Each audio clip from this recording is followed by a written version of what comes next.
Like I tattooed a cow here and I tattooed an elephant here. These creatures are really big and unapologetic, and like I don't imagine that elephants and cows are walking around like, oh girl, it's not looking good today. You know, they're just like, moo, you know, like I'm just like, everything big is awesome. Why wouldn't I also be big and awesome? Right. So how would I be with my body if there was nothing to fix? Like there's nothing to fix except the lens that I'm looking through. This episode of our What's Underneath Pride series is made possible with the support of Pros. Stay tuned till the end of the episode to learn how you can join Pros in supporting the Hetrick Martin Institute this month and give back to queer youth. Can you talk a little bit about how you're feeling right now? I'm feeling so alive. It's that combination of I'm terrified, I'm nervous, but I feel really joyful. I have to reveal that when you asked me to do it, I was like, yes, I love my body. Yes, it's gonna be great. And immediately another part of my brain was like, okay, so now we have a window through which we're gonna lose the weight. We're gonna get the skin together. And we're gonna do all the stuff to get ready. I'm conditioned to believe that this is not the right body. So it's a constant daily work to be like, no, it is, because this is the body I have. So it must be right. All I can see is the flaws or the things that society critiques, or any minute now I'm gonna have to start doing plastic surgery or other things. Right. Like last night I was at the spa and I saw this, I was like, is that Kim Kardashian? I was like, oh no, that's just someone who has given themselves her face. I wonder what you looked like. I wonder what face the universe gave you to wear. Can you take off something? Yeah, whatever feels like a good first thing. So I wanna tell people, the other thing that lets me know that no one in the world can fuck with me is that Beyonce sent me a box of Ivy Park things. Even though I was like, I have other shoes that go better with this outfit, I had to bring Beyonce in. Anyone who tries to critique me on the internet or anything, I'm just sort of like, it's okay. Beyonce's got me. She's got my back. Can you share a little bit more about what your style says about you? So years ago, I named my style Happy Style. I only pick out items of clothing that I'm like, I really love this. It brings me joy. It makes me feel alive. There's almost always a lot of nature elements in it. It's almost always very bright and colorful. I'm very curvy, so people often assume like femme, femme, femme. But for me, it's much more joy, joy, joy. Like I'm like, nothing's gonna be uncomfortable. Everything has to just be like, I can wake up and within 10 minutes I can look like me. Can you talk about the assumptions that people make about you based on how you appear? I'm soft, I'm round, and I get a lot of energy from people who want to be mothered, which I find amusing because I feel like I'm very much the like radical auntie. I don't feel like I actually have that mothery energy. I also think there's a lot of sexualizing energy that has been there since I was very young, because my breasts started getting large like 6th grade. So from a pretty young age, it was like, oh, you must know how to be sexual, or you must be intending to be sexual. Mm-hmm. I was sexual since I was like 5 or 6, but not for anyone else's attention or gaze. It was just like, I figured out what started to feel good in my body. I hate going out into the world and having to deal with men who are like, oh, you must want me, and like, you must want my attention on you. And it takes bravery, even if you're being an asshole, it takes bravery to express a desire. I don't want to respond in a way that's like, I need to diminish you in order to instate my boundary. So a lot of times it's just, I'm not interested, or if I can't ignore it, I'll ignore it. I'm able to hold that boundary on the shallow, casual level, but on the deeper level, I often get really pulled in by someone else's interest in me. I was probably considered fat by the time I was like 14, 15. And so that means consistently I've been told by society that no one would want me. So then whenever anyone did, I was like, I better jump at this opportunity. I can look back at that girl in my 20s and be like, girl, what the hell? And I can also look back and be like, of course. Like, how would you have made any other decision given what you were given? If I love myself, then that looks like a really clear set of boundaries that I don't lower for anyone, and that I don't sabotage myself. You know, right now I'm in a sobriety from self-sabotage. You know, like I can really talk to myself with a lot of compassion and care and be like, oh, you're scared? And what did that bread do for that fear? You know? So I just want to note how gay my watch is. This is the gayest Apple Watch band you can get. Amazing. Happy Pride. Happy Pride. So can you talk about what has been your biggest struggle? Because I grew up in a disciplinarian household, so my parents unconditionally loved me, but I was also punished in old school Southern ways, which means I was spanked, I was hit. That pairing happened early, that love and pain go together. The practice of that for me is the self-sabotage. It's like, this is hurting, I gotta numb it. So, I know my favorite meals that can numb it. Pizza, number one, the high priestess of numbing. And then I'm just laying there like miserable and feeling so bad about myself. And then I wake up and I'm like, I'm never gonna do that again.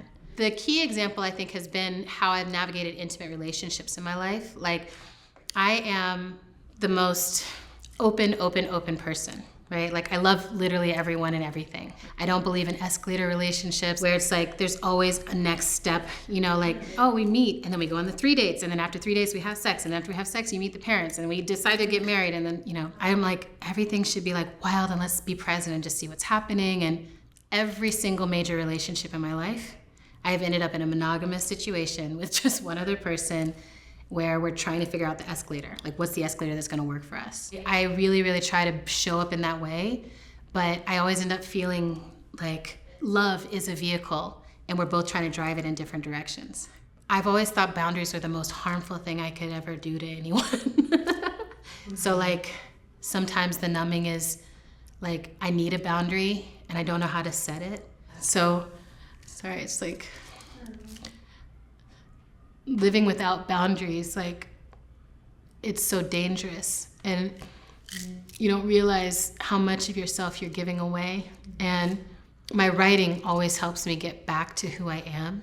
I can't lie on the page to myself, and then that reminds me, it's like, okay, then if that's what you're supposed to be doing, you need to get to it. What are the boundaries that you need to set around that divine purpose? What has been a biggest insecurity that you have overcome or worked on overcoming I mean, I think in general that I can be a fat person and be desirable, like as a sort of grand theme of insecurity has been a big one. I still struggle sometimes with my own gaze. I'll go and have an amazing time at a pool party with friends or whatever, and then later I'll see a picture and I'm like, oh, I wanna get more comfortable. Like, I wanna get to a place where when I see those pictures of myself at the party or anywhere in the world, that I'm like, oh yeah, that's me. Because sometimes you look at the picture and you're like, oh my God, that's what I looked at. And it's like a recoiling from this moment that I was like, I was so happy then. Like, I'm literally smiling and laughing in this picture. A lot of times it's particularly like my cellulite on my thighs that I've really struggled with. So that's part of why I had the 2 pairs of leggings on to like smooth me out. Because I was like, it's okay to be big, but it's not okay to be like dimpled with cellulite.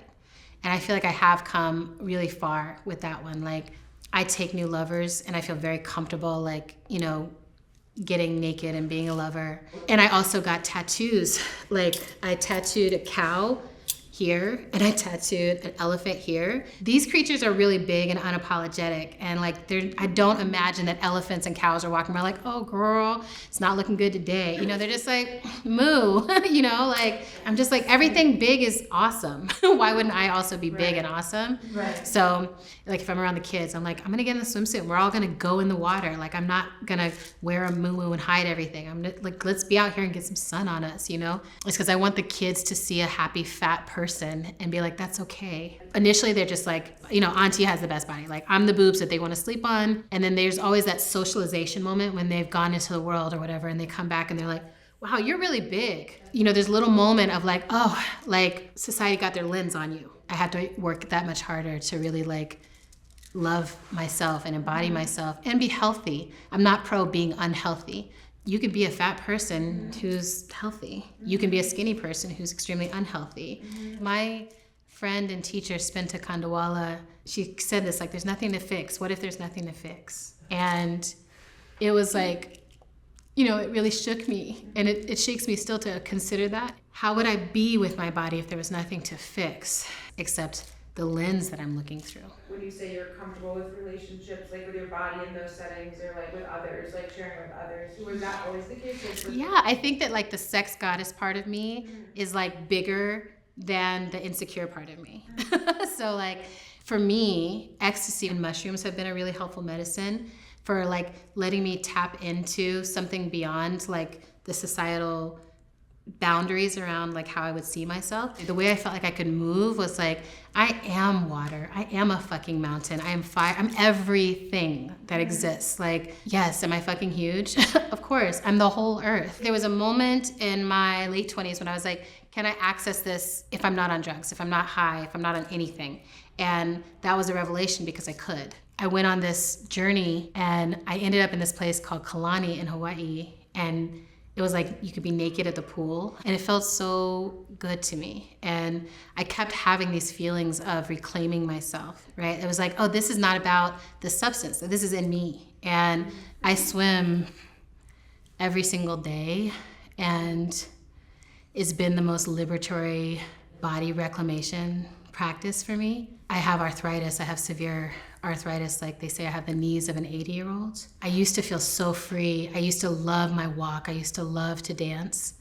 And so much of that has been really diminished by the knees. But I get in the water and I really feel like myself again.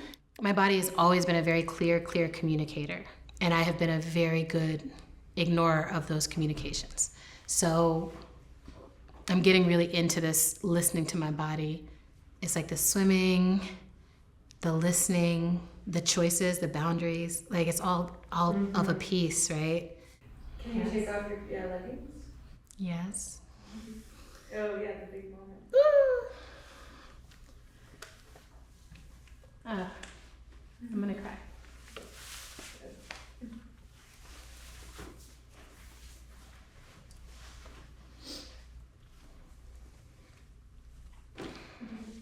This is it.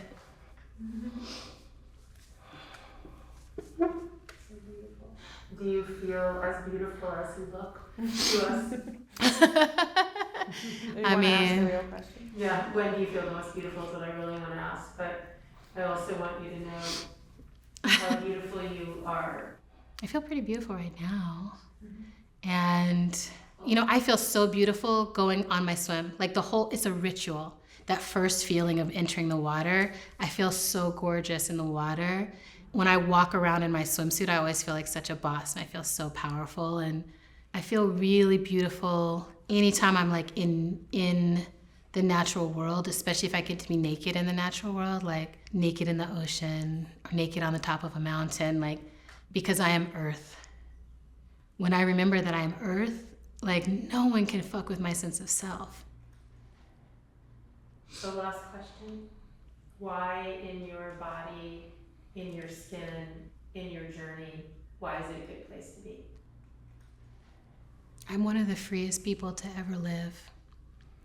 And not only am I alive, but I'm alive in all of the best identities, you know, like, I mean, like, I'm fat, I'm queer, I'm black, I'm multiracial, all these places where it's like, where oppression has been the experience for so long are now coming into freedom and coming into agency, and I'm like in the intersection of all of them. My grandmother was a domestic worker, and you go back any further than that, and they were all indentured or enslaved. The idea that you could love yourself, that could be the love story of your life, was not available. To harness this moment in time is fucking awesome. And I'm having a great time, you know? Yeah, and I feel an immense amount of pleasure in this body. In honor of Pride Month, we're so excited to be partnering with Prose, a made-to-order, customized hair care company that celebrates individuality and the unique differences that make us all special. Lily, you use Prose, right? Yes, I do. Why? When I started dyeing my hair this year, and I was told I needed to get like a specific kind of shampoo that was like good for keeping my hair dye in a good shape, it was really fun to like tell them everything about my hair on the intake form and like have a customized shampoo just like totally for every need of mine delivered to my door. Prose is also a proud supporter of the Hedrick Martin Institute, the nation's largest and oldest LGBTQIA+ youth service organization. Hedrick Martin Institute believes that all young people, regardless of sexual orientation or identity, deserve a safe and supportive environment in which to achieve their full potential. Visit prose.com/pride for $10 off your first order of 2 or more products and get your customized hair care plan started today. Thank you for watching this week's episode of What's Underneath with Adrienne Maree Brown. For more episodes like this, subscribe to Style Like You. And head over to our Patreon if you want to hear more of Adrienne's incredible interview.